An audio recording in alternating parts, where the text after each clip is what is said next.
But the kid, I mean, listen, JB is doing, I kind of stopped giving a damn about it alone. LeBron James finally spoke out about the Jaylen Brown situation, and what he revealed confirmed suspicions that had been quietly swirling for months.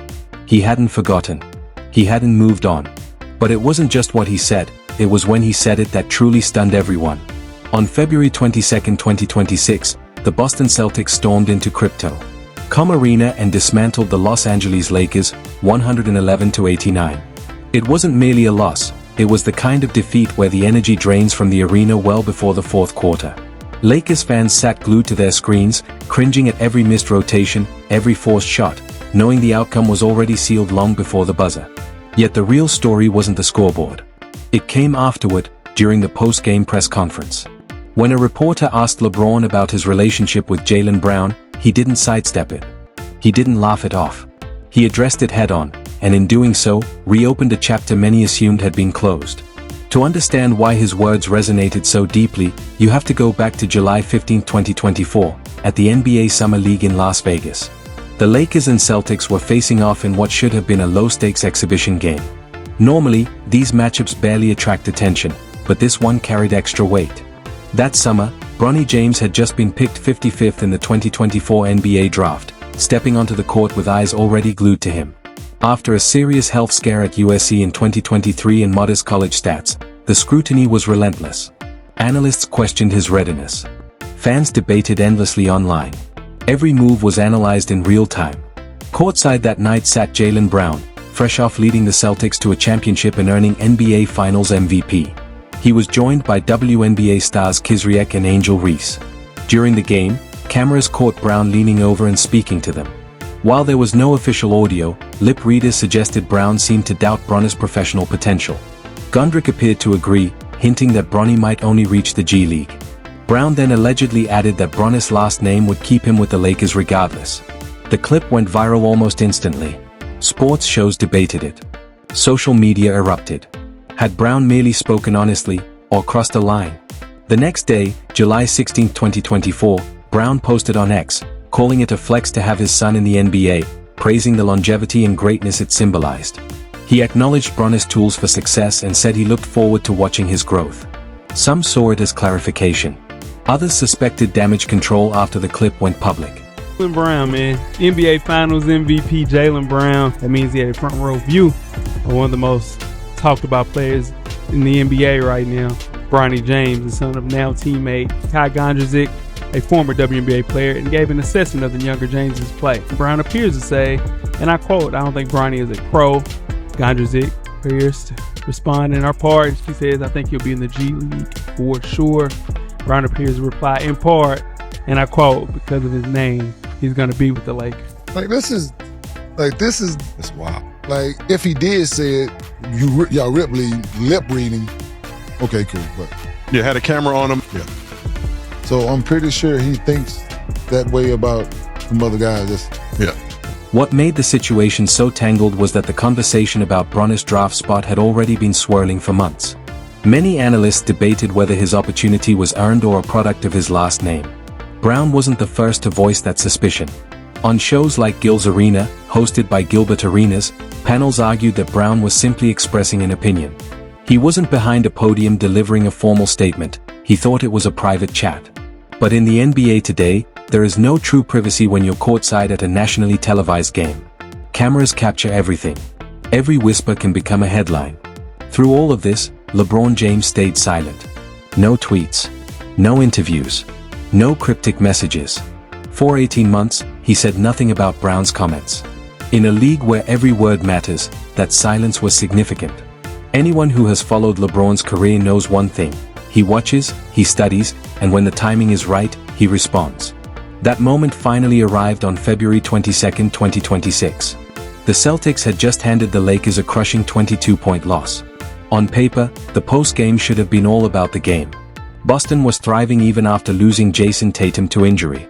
They had moved on from Drew Holiday, reshaped the roster, and on paper it looked like a reset year. On the court, it looked like resilience. Jaylen Brown was the reason anyone paying attention noticed. By February 2026, he was averaging 29. 3 points, 6. 9 rebounds, and 4. 7 assists, shooting 48. 3% from the field. He had earned his 5th All-Star selection and was carrying a Celtics team that many predicted would collapse. He wasn't just handling pressure, he was flourishing under it. So, when a reporter asked LeBron about Brown's season and their relationship, most expected a standard response: praise the opponent, stay polite, move on. And at first, that's exactly what he did. He acknowledged Brown's growth, noted how Boston stayed competitive, and recognized how Brown had used doubt as fuel. Then everything shifted. His tone tightened. His expression sharpened. After 18 months of silence, LeBron made it clear, he had not forgotten what had been said about his son, not even close. The room felt the change instantly. Reporters pressed for clarity, asking if the tension had truly passed. Listen closely to how LeBron said, "We'll be all right." He repeated it 3 times. Controlled, measured, but far from convinced. This wasn't the voice of someone who had forgotten, it was the voice of someone exercising restraint. And there's a world of difference between the two. A lot of people are just saying that they're going to have a down year because of, obviously JT being out, them losing Drew. That's motivation to keep them afloat. They're playing great basketball, and it's because of him and the rest of those guys. He's taking that next step. Our relationship has been, pretty respectful. Besides the shit he said about Bronny at Summer League. Other than that, we've been all right, You guys able to get past that? We'll be all right. We'll be all right. LeBron then brought up Brown's 2024 social media post, the one where he praised LeBron's longevity and said he looked forward to watching Bronny grow. LeBron didn't deny that his son still has work to do. He openly acknowledged that Bronny has a long way to go. Criticism itself wasn't the issue. What bothered him was the setting. The whisper. The timing. There's a clear difference between an analyst breaking down film on TV and a fellow player commenting courtside while your son is on the court. That distinction mattered. Then LeBron did something unexpected. He pivoted straight back to basketball. He continued praising Brown's performance that season and even questioned why he wasn't receiving more attention in the MVP conversation. When asked directly if Brown could win MVP, LeBron gave a measured response. He didn't campaign. He didn't dismiss it. He subtly reminded everyone of his complicated history with the award. His tone spoke as loudly as his words. The clip, posted by Hoop Central on X, went viral instantly. Within hours, it had 4.67 million views, tens of thousands of likes, and thousands of reposts. The basketball world was captivated. Some defended LeBron immediately. Accounts like SM Highlights One argued he was simply protecting his family. Playoff Lucro added that no father would ignore comments about his child. Across social media, one phrase kept repeating, "The king keeps receipts." That night, many felt he had finally shown his hand. On the other side, fans defended Jaylen Brown. Many argued that questioning Bronny's readiness wasn't disrespectful. Posts supporting Brown racked up thousands of likes. Accounts like Told Them That Weeds and 30 Problems reminded people that Bronny had spent most of his time in the G League. Users such as Spain P&R went further, saying that if LeBron didn't want his son's readiness questioned, he shouldn't have supported Bronny entering the draft so early. The debate escalated because both sides had valid points. By February 2026, Bronny had appeared in 29 games for the Lakers, averaging just 2.3 points in limited minutes. In the G League with the South Bay Lakers, his numbers were stronger. Over 6 games, he averaged 15.5 points, 3.8 rebounds, and 4.8 assists. On February 22, 2026, he scored 17 points with 7 rebounds against the Texas Legends, shooting 7 of 14 from the field. There were flashes of potential, but also undeniable reality. He was still developing. Still adjusting. Not yet a finished product. That's why Brown's original 2024 assessment remained a lightning rod. From a purely basketball standpoint, some felt his evaluation was accurate. Bronny was a second-round pick with modest college production who needed time. But accuracy alone didn't erase context. There's a difference between analysis and timing. Between breaking down film and whispering courtside while cameras are rolling.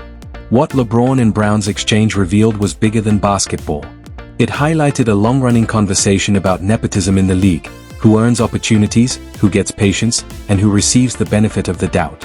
When your father is one of the greatest players in history, that spotlight burns far brighter than it does for anyone else. It's all good, but Bronny got a long way to go, but that's another story. So, but the kid, listen, JB is doing shit. He's playing great basketball, man, and you can't fault his out on This whole MVP thing, I'm saying his name is not getting talked about some as well. Like, nobody gave him a shot to start the season. And he's at, 30? And when asked, You feel like he could be? Last question. That's not for me. I'm gonna be honest, I don't know the criteria MVP. The debate spilled across every corner of the basketball world. Social media threads turned into essays. Podcasts built entire episodes around it. Back in July 2024, Gil's Arena had already dissected the situation after the original clip surfaced. One point from that discussion stuck with many fans: the level of scrutiny on Bronny was unusual for a second-round pick. Most players drafted that late develop quietly. They get time in the G League without daily headlines. They are allowed to grow without every move being analyzed, every shot dissected, every improvement turned into a debate about whether they belonged in the league at all. Bronny didn't get that luxury. Every stat line became a talking point. Every missed shot became a trend. Every step forward was reframed as evidence in an ongoing argument about his worthiness. At the center of it were two established NBA stars navigating pride, principles, and reputation. Brown leaned on basketball logic. LeBron stood on family loyalty. And the league watched, captivated, as both positions collided in real time. The panel then dropped a comparison that made the debate hit differently. If we're talking summer league struggles, let's talk honestly. Jaylen Brown, the same player who had publicly questioned Bronny's readiness, had a summer league debut far from dominant. His numbers were modest, his efficiency shaky. He looked raw, like a rookie adjusting to NBA speed. And here's the key: when Brown struggled as a top 3 pick, nobody questioned whether he belonged in the league. Nobody called him a fraud. Nobody suggested he should be sent down immediately. He was given time, patience, space to grow without the entire internet dissecting every possession. Bronny received none of that. Why? The last name. Being LeBron James' son carries advantages, but it also comes with a microscope that never turns off. Comparisons are automatic. Expectations are unfair. No second-round pick in NBA history has ever entered with that kind of spotlight. That's the heart of the nepotism argument, and why the situation is so messy. Critics say that if Bronny weren't a James, he might not even be on an NBA roster yet. His college numbers at USC were modest, and being drafted 55th overall reflected that. Many believe the Lakers' selection had an element of keeping LeBron satisfied, a narrative that has followed him from day one. On the other hand, facts matter. Bronny overcame a serious medical emergency before his freshman season ended.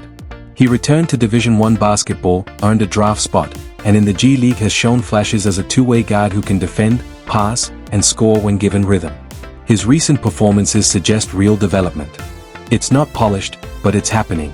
The panel also pointed to other NBA family connections. Chris Smith, brother of J.R. Smith, earned a roster spot. Thanasis Antetokounmpo, Giannis's brother, spent years at the end of benches. Those situations were understood and quietly accepted. They didn't spark daily debates about professionalism. They were simply depth pieces.